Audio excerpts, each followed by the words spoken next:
E agora? Chegou a hora de argumentar. Chegou a hora de desenvolver meus argumentos na redação da UERJ. Meu Deus, o que que eu faço? Problematizo, não problematizo? Falo do Brasil, não falo do Brasil? Faço igual ao Enem, não faço igual ao do Enem? Fica comigo aqui depois da vinheta que você já vai saber disso melhor.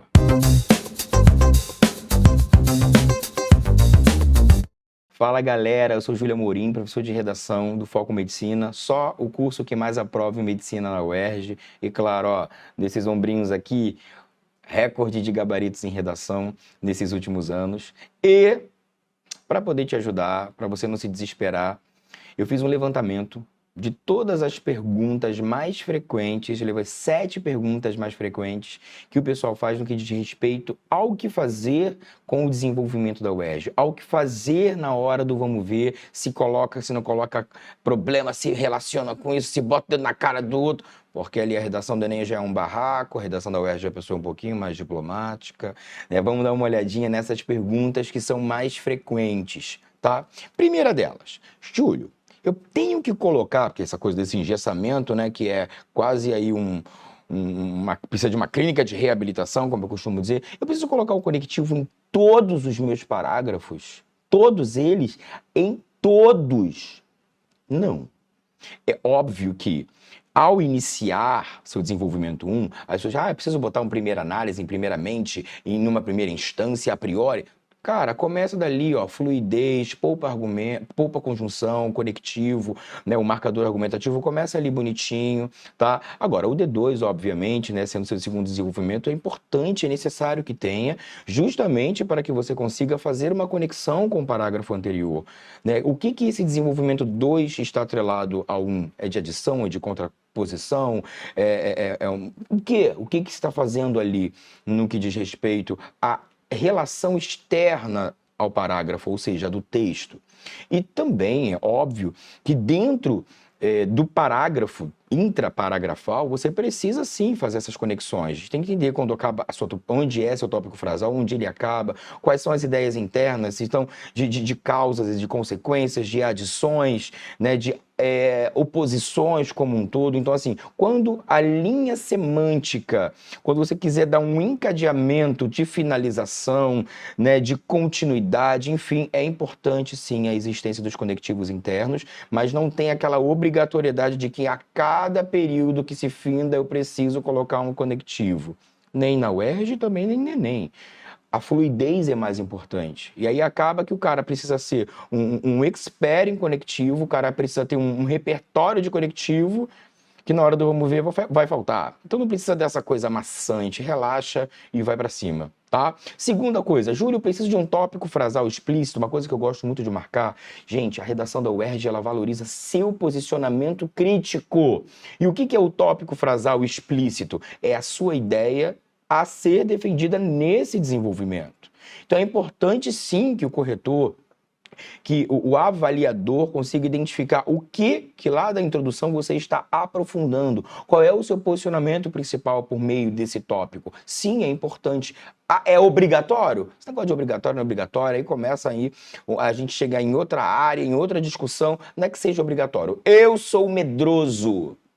Corro atrás do gabarito, corro atrás de que ninguém tenha a possibilidade de me descontar em nada. Então faz o bonitinho ali, sobretudo numa redação que quer seu posicionamento, que valoriza seu posicionamento, tá? Então bota lá explícitozinho, né? O seguro morreu de velho, né? Como dizem. Então, assim, vamos lá, bonitinho, pra gente não ter nenhum tipo de desconto. Terceiro, dialética e causa e consequência são os únicos? Não os únicos tipos de desenvolvimento, mas realmente acabam sendo os mais utilizados, sim, mas não os únicos. Você pode fazer um outro tipo de desenvolvimento, você pode trazer uma ideia de paralelismo, você pode trazer questões de exemplificação, você tem outras possibilidades de técnicas de desenvolvimento, mas acaba que dentro da UERJ a dialética e a causa e a consequência são mais frequentes, mas não são os únicos. Dialética, sobretudo, quando você começa a analisar que é um posicionamento crítico, é uma pergunta, e que você pode ali fazer seu juízo de valor, ou seja, eu concordo, não concordo, sim ou não. A banca não vai te julgar se você está sendo correto, se você está sendo coerente, se você está sendo apolítico, ou se você está sendo problemático, o que seja, não. Portanto, que você tenha um ponto de vista e o defenda. Então, a dialética, ela é funcional, portanto, que não se esqueça de, ao longo do texto, você tomar partido de um dos lados, porque ali, na verdade, é o seu posicionamento crítico, então é necessário, sim, é importante também, tá? 4, caramba, vou problematizar na UERJ. Evite. Isso ainda é resquício de Enem. Evite, porque simples. Na UERJ você não tem uma proposta de intervenção. Excesso de problema puxa sua redação, tá? Para um modelo Enem, que você ali automaticamente, quando vai ver, já tá botando o dedo na cara da pessoa, essa problematização, e na hora que você olhar, cacete, não tem intervenção para isso. Então, relacione. Problematizar não afeta um desenvolvimento produtivo, ou seja, com qualidade do seu desenvolvimento. Não necessariamente você precisa falar mal, trazer o problema. Repito, você não tem uma intervenção na redação da UERJ. Suaviza, vai bonitinho, tranquilinho, tá? Dúvida mais frequente 5. Posso usar meus autores favoritos, preferidos, aqueles que eu fico usando pra cacete no Enem, na UERJ? É proibido? Posso? Calma, de novo, a ideia do proibido não é proibido. Vai muito do seu filho, mas também do conhecimento que você precisa ter em relação à banca. Poder usar, você pode. Mas, poxa, um tema que não tem nada a ver, você me usa lá o Hobbes, me usa Foucault, Freud. Existe assim, pô, será que esse cara leu essa obra desse cara todinho? O simples é muito mais valorizado. E, às vezes, usar esses autores porque te traz mais segurança pode simplesmente prejudicar bastante sua redação em si, porque vai trazer esse engessamento, um forçar de chegar num ponto que é mais complicado. Agora, esse autor, essa citação está bem atrelada ao tema, está bem atrelado àquele, digamos, eixo que a banca espera de você, pô, não tem problema, tá? Mas relações, como é o item 6 agora, aproveitando a carona, mais intertextuais são bem mais válidas, né? Não só para mim, mas para a banca, do que aqueles argumentos de autoridade, aqueles autores marcados que o Enem traz.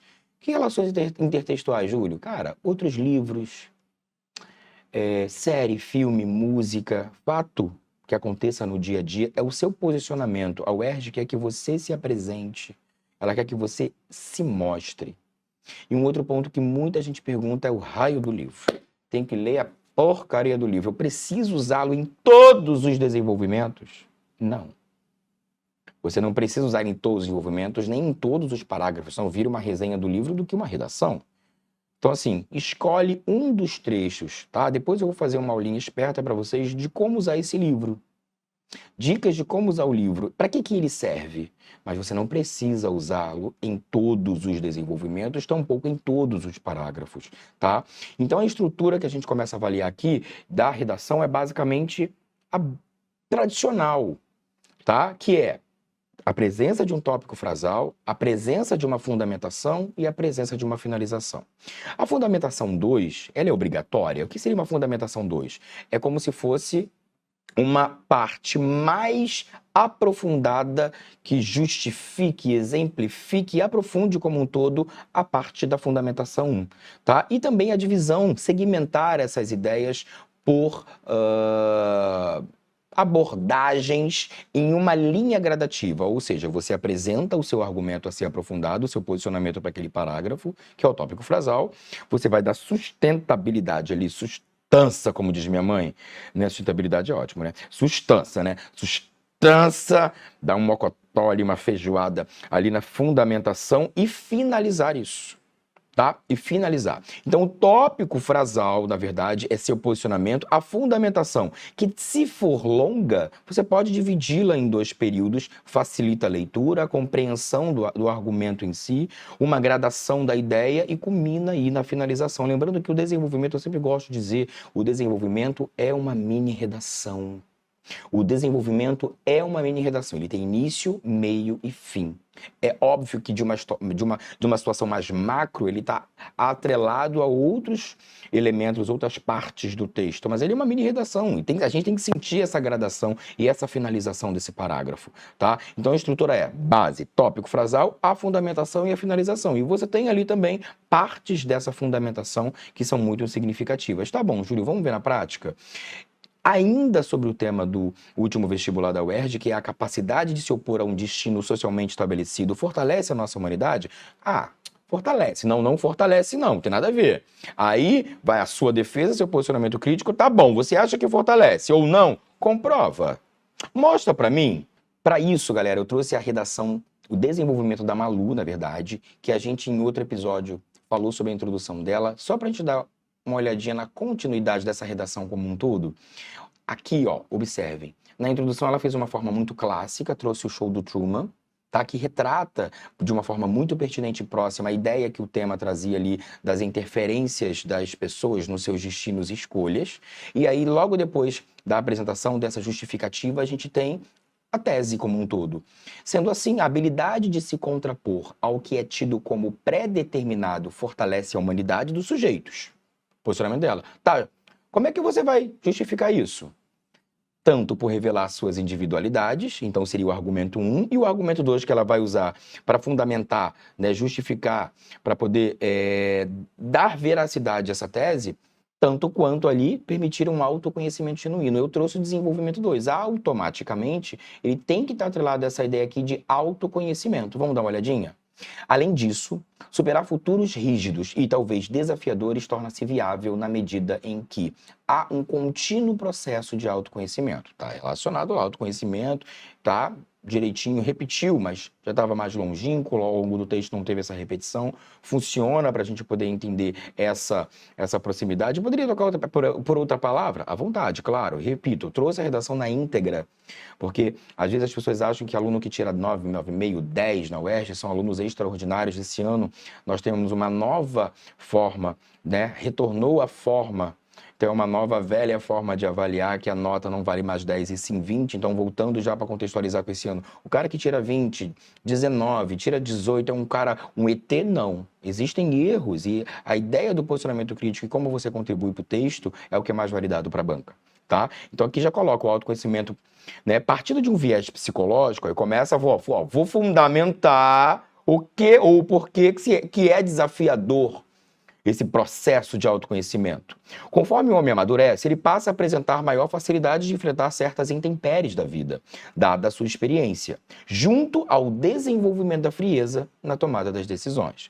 Tal fato se dá porque, ao racionalizar e refletir devidamente sobre as circunstâncias, o sujeito tem menor tendência de agir com a emoção e, por isso, é mais sensato. Logo, admitir a capacidade de modulação de comportamentos e reações reafirma, outra vez, como a percepção de diferenças e a própria capacidade de mudar vão ao encontro de um caráter humanizante e, assim, fogem do pré-determinado. Reparem nesses pontos que são muito importantes aqui, ó. Nesse primeiro período, a gente tem o tópico frasal claramente. O que eu vou defender? Superar futuros rígidos e talvez desafiadores torna-se viável na medida em que há um contínuo processo de autoconhecimento. Olha só, eu acho, tá, que aquele que desafia todo esse processo, né, é viável desafiar. Superar futuros rígidos, desafiadores, isso gera autoconhecimento. Essa é a minha defesa. Como é que eu provo isso? Aí começa a fundamentação. Repara que o vermelhinho aqui em destaque é o tópico frasal, a fundamentação dessa ideia dela, trazendo por um viés psicológico, conforme o homem amadurece, tem maior facilidade de enfrentar problemas da vida, blá, blá, blá, mais frio.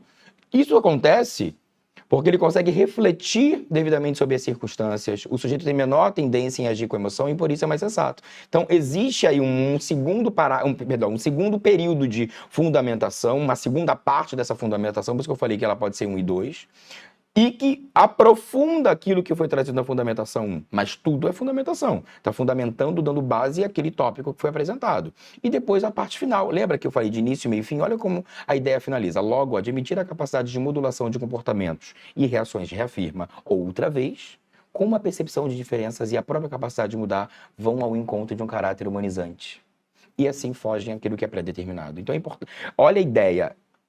O futuro rígido é importante para o meu conhecimento, mas dentro de uma ideia, dentro desse viés psicológico, desse caminho psicológico, cara, a pessoa amadurece, toma decisões, fica frio e acaba automaticamente sendo mais sensato. Por isso, admitir a capacidade de modulação de comportamentos e reações reafirma que quanto que essa diferença aí vão fugir desse pré-determinado. Foi.